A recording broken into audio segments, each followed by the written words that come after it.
So we have one problem. Well, not a problem. We have something wrong on our dynamic sort order, and I found that on a different project actually. So let me show you one thing. And sometimes,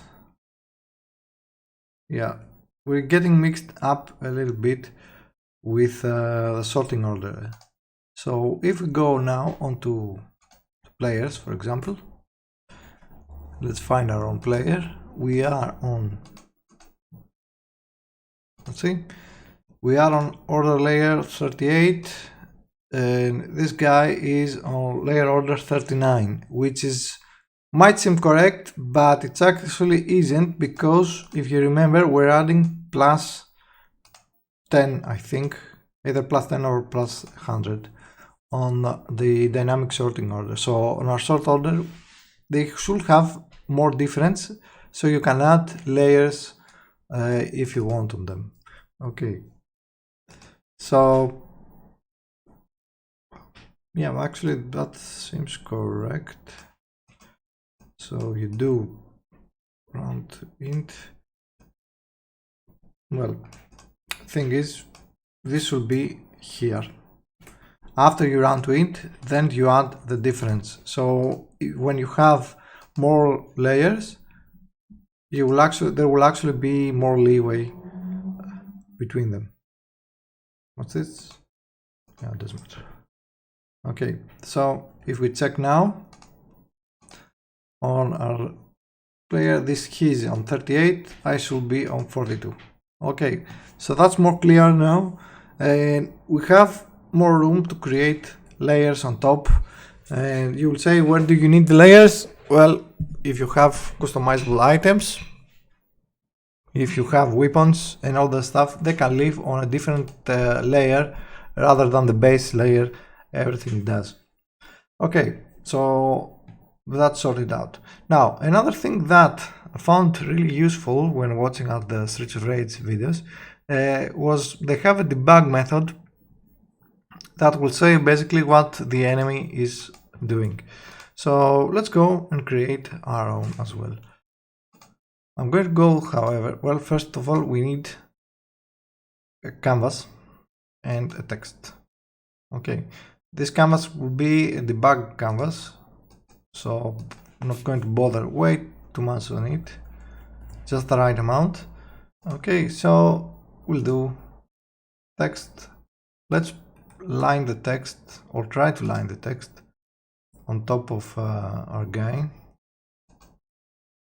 That's probably way too much. I'll go with 50. Oh, come on. So this is more clear to read. I'll go with white text and an outline. Okay, then I'm going to scale it down to 0.2, and it's not readable. Okay, then probably do it like this then. Okay, let's say 40, but I think I'm going to just raise the resolution. This will probably make it a little bit more readable. Let's do 32. Let's do 25.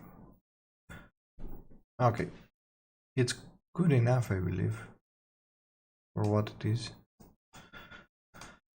And then let's center it. I don't really care about having it like that, so it's going to be up, and then we're going to just do overflow. It will be like this. Okay, so this will be our debug text, and let's start writing some stuff. Let's create a UI manager. We're going to add some health for the enemies and who they actually are, but we don't need to add this right now. But we do need to have at least the debug manager, so it will help us. So public game object debug text prefab void update. Okay, then I'm going to just leave everyone. Actually, yeah, okay, let's make this into public static UI manager singleton and void awake singleton equals this. Then let's do public game object, create debug text object, and let's pass the controller, unit controller, then game object go, instantiate debug text prefab. Okay, go.transfer.parent will be debug text prefab.transfer.parent, so they have the same parent. Go vector, I think we only need to fix the scale and return that game object. Okay, then let's create a utility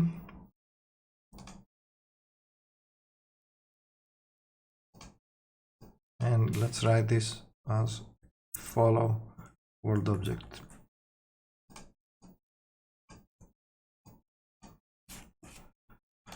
Okay, then we need public transfer target void update if target equals null, then return, otherwise transfer.position equals target.position. Okay, that will follow the player around or the enemy, but we also need to have, well, okay, let's call this debug text handler, so it makes more sense now if we add the text as well. Okay, then public text text. So, and then on our unit controller, let's close everything. On start, I'm going to say if is AI, let's do debug text handler, debug text, game object, go, UI manager, singleton dot create debug text object. I think we don't need to pass this, I guess. We don't need to be passing the controller since we didn't do anything on it. So let's remove that. Then debug text equals game object, get component. Let's do in children. Debug text handler. Okay, if not if debug text target equals this dot transfer. Okay, then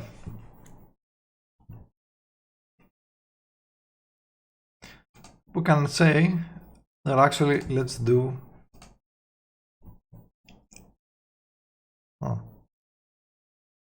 accent data, set accent data.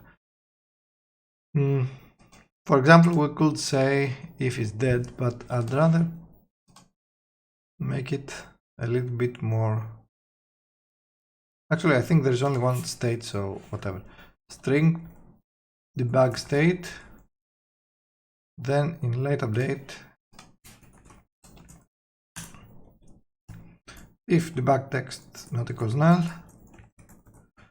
debug text equals debug state.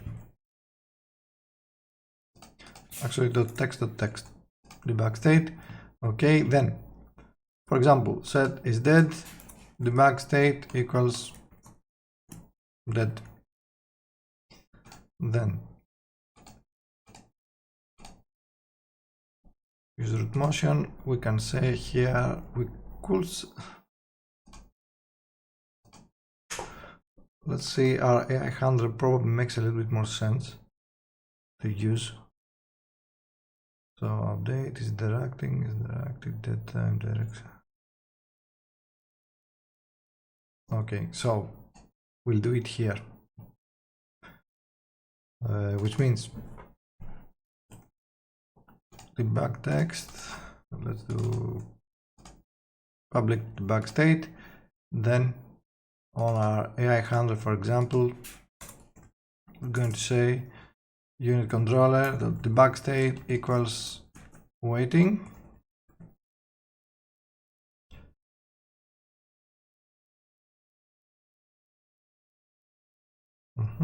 Okay, then going to do target direction. Let's see, hand rotation. Close that.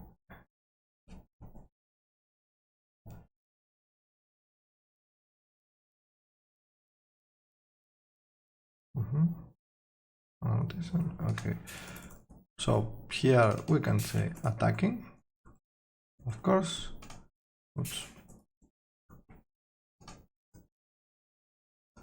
Attack time is greater than 0. We can say waiting to attack. And I'm gonna guess this is moving.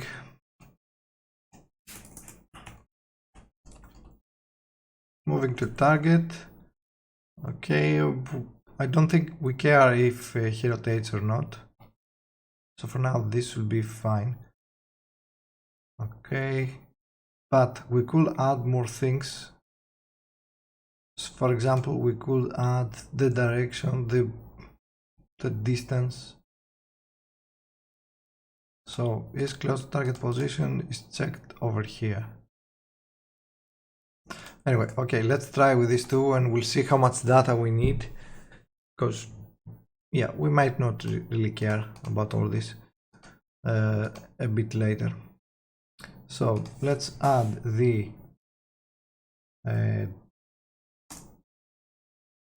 debug text handler. Let's add the text. Then let's add our UI manager and debug text prefab. Then it's going to be this one. Okay, perfect. And well, I'm going to close this and let's make sure we have this enabled. Okay, so we'll do it here. Set active true. Perfect. And let's hit play then.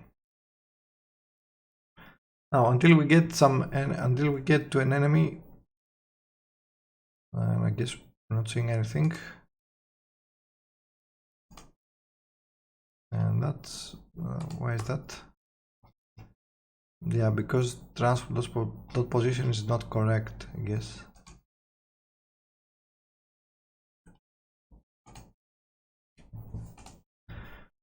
Okay, let's try and use the rect transfer utility.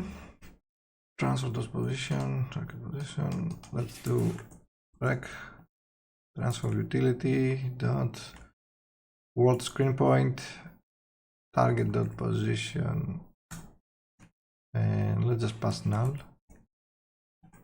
The first one and this one then.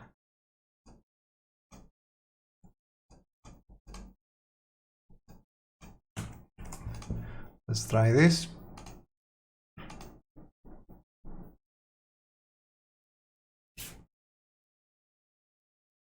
Oh, it's still down there.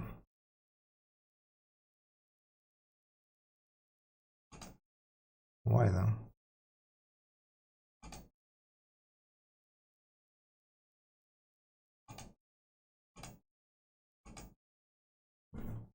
They do change their position. Yeah, they do change their position.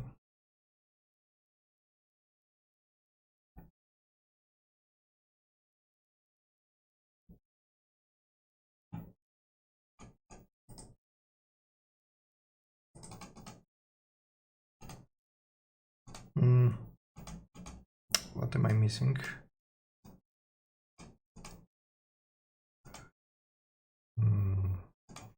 Maybe we need to do transfer.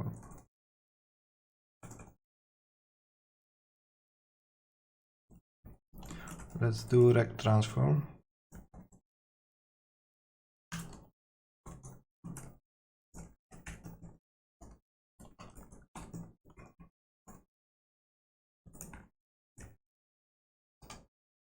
And let's do vector 2 p, then rect transform dot, I think is equal position.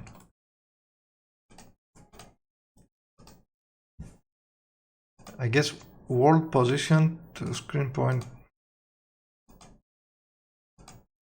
Yeah, this screen space overlay though.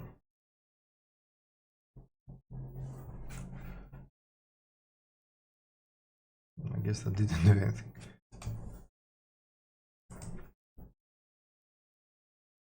Yeah, they don't really change the positions. Let's see. Screen space, camera, screen space. I'm forgetting something over here, but I don't know what. So give me a second. Yeah, so apparently we had to include the camera, although since it is on screen space overlay, we shouldn't have. Yeah, there shouldn't really be a need to add the camera, but whatever. It works like that now, so it's fine, I guess. Okay, so now we at least know and can know what the enemy is going to try to do. Only thing I'm going to change, however, is how this looks, because it's, as you saw, it's almost unreadable. So I'm going to create an empty game object. I'm actually going to copy paste this and add this in the same place. Okay, and I'm going to rename this to debug text.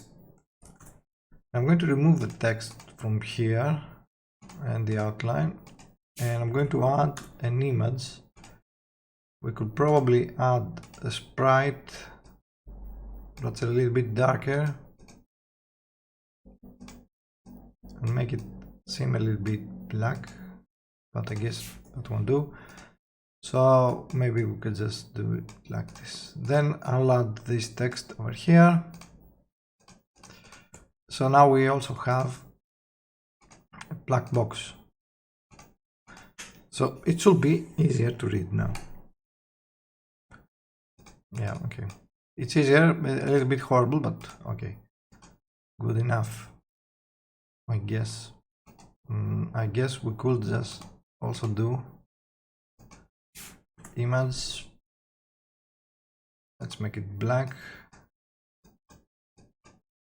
Okay, then let's move it up and let's move the text up as well.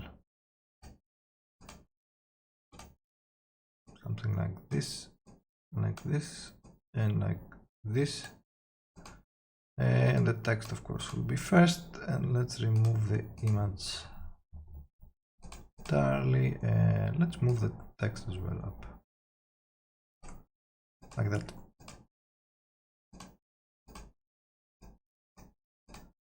Okay.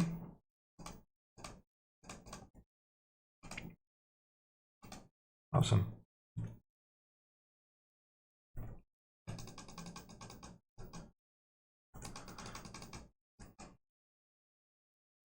Okay.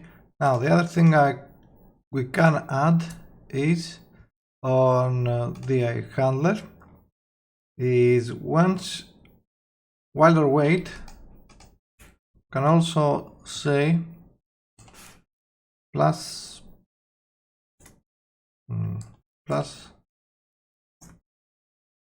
on a new line. So on a new line, add the attack time string. Let's do it like this. Okay, and we can also do the same thing on the waiting. That's moving. On the waiting, we can do it here.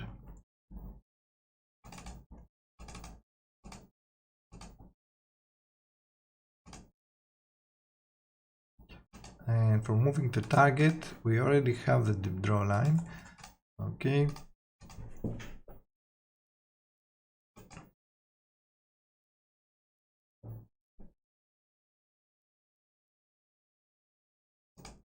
I guess that's too low.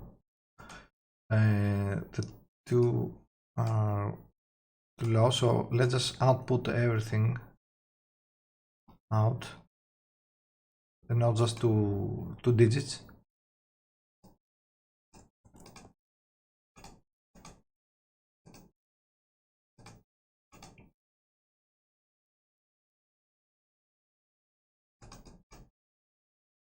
Yeah, okay, that's maybe way too much.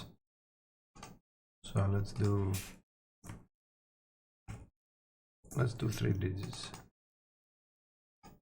Of course, this don't really mean anything. You could skip it.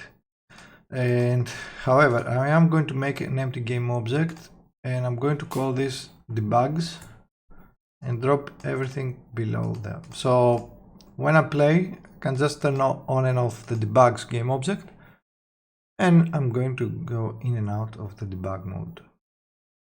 Yeah, I guess that's terrible. Okay.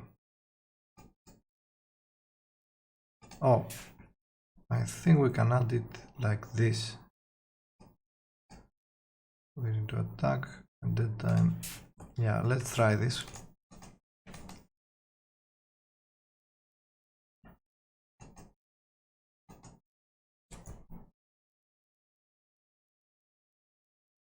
Yeah, that's correct.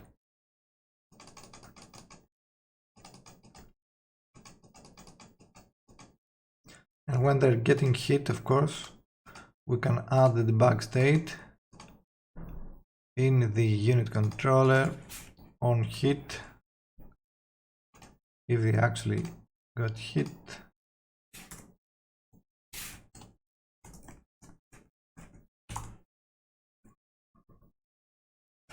Can also do,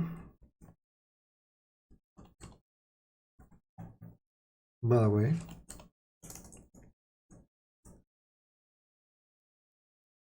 I think that's how it works. Let's see.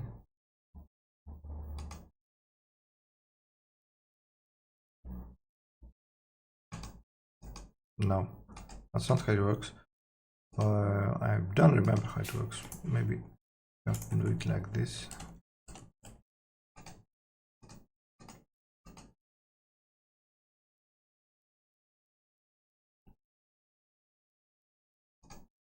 Yeah, you have to have it close, but you can see we can color code it. So let's do so. If it's dead, set is dead. Let's say color equals red. Actually, red will be whatever. We don't really, it's not really threatening if they are dead. But if they are attacking, let's make it red. Waiting can be white. Move it to target. Color equals red.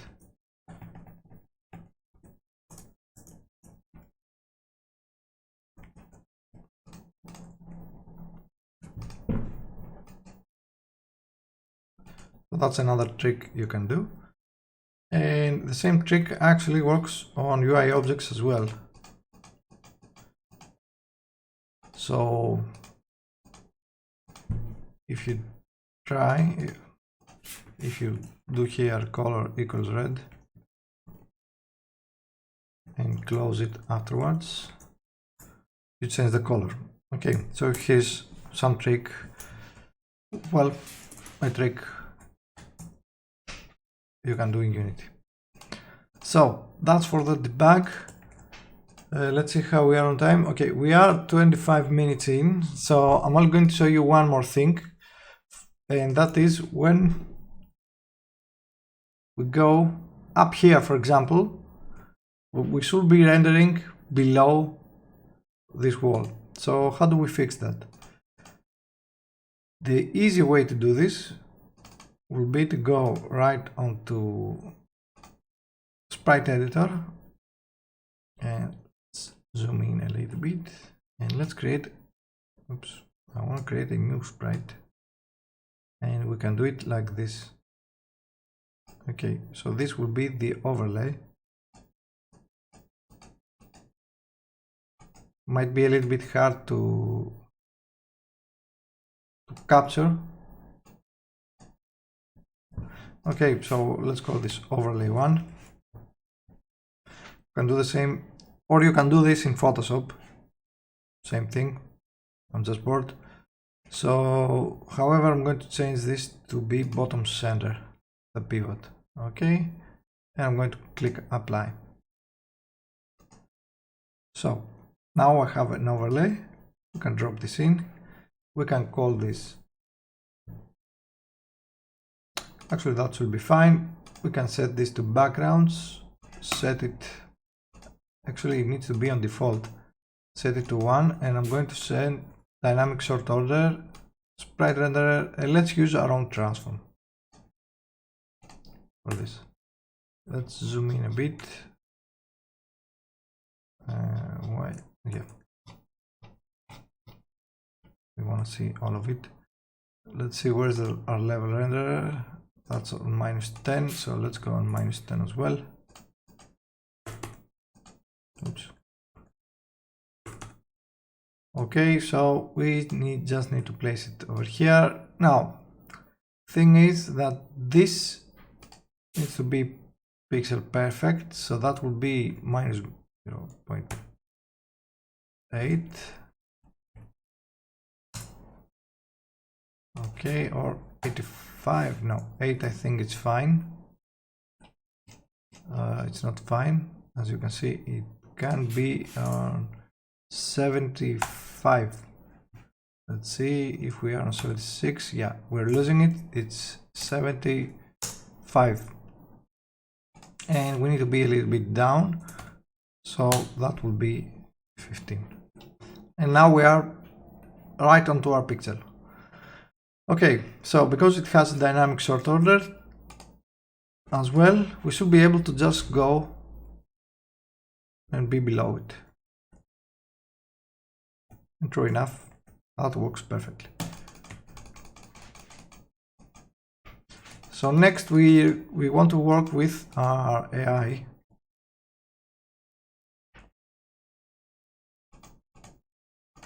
But let's also make these guys, well, if you want to make them go away, what I'll do, let's see, unit controller, if you are dead. On death we are invoking something. On death, what do we invoke? Controller. Yeah, on death we invoke nothing actually. Oh yeah, we invoke the phase. So that's correct. Okay.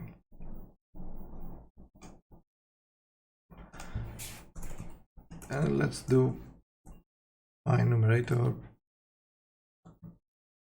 Or you know what? Let's not do that. We can just make it by an animation, for example. Let's enable this and let's go over to our player and let's do animation for our tag. And let's do art tag 1 attacks file pickup, new folder. This guy now wants to do, let's just do vanish, you know. Okay, then he will already be on the death state.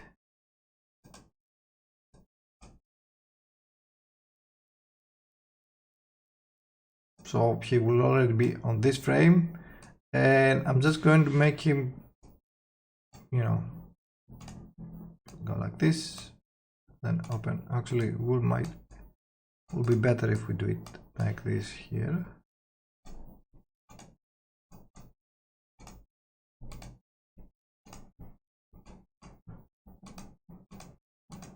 Okay, and let's spread it around so we don't get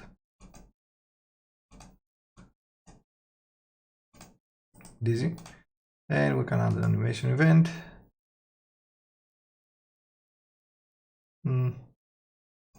Okay, so we need to go on our animator hook and let's do public void destroy vanish object, or just vanish. We'll go write this in a bit. Let's just fix this one, and I'll show you a trick how with no other state. Okay, then I kind of want to go and unloop this. Okay, so on the his animator,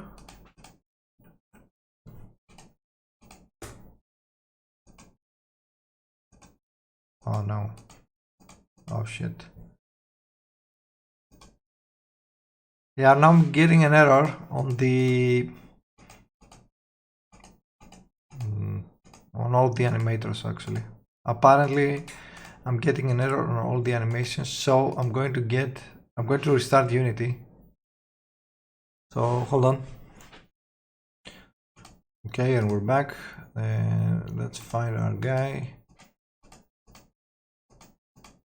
Okay, so this is the vanish. So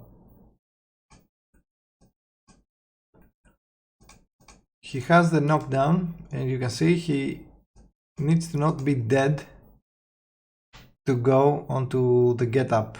Okay, so can make another transition that he needs to be dead, true, but exit time can be like, say, 10. Okay, so after 10, well, for now let's just make it 3, and transition duration can be 0. So when he's dead, he'll just go to this animation state. Then for vanish, let's pass on our unit controller a callback as well, public void vanish object, and I'm going to just do if debug text not equals null, destroy debug text dot game object, and destroy this dot game object, and that's it. And that was all she wrote. So on our animator hook, we'll do also owner vanish object, and that should be all. Okay, let's hit play then.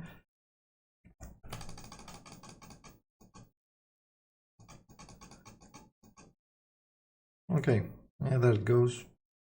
They just vanish, simple as that. And we can move on to our next phase and our next phase, and so on and so on. So let's finish this part here because we are over 30 minutes, and then on the next part we're going to work more with our AI. I'll see you on the next part then.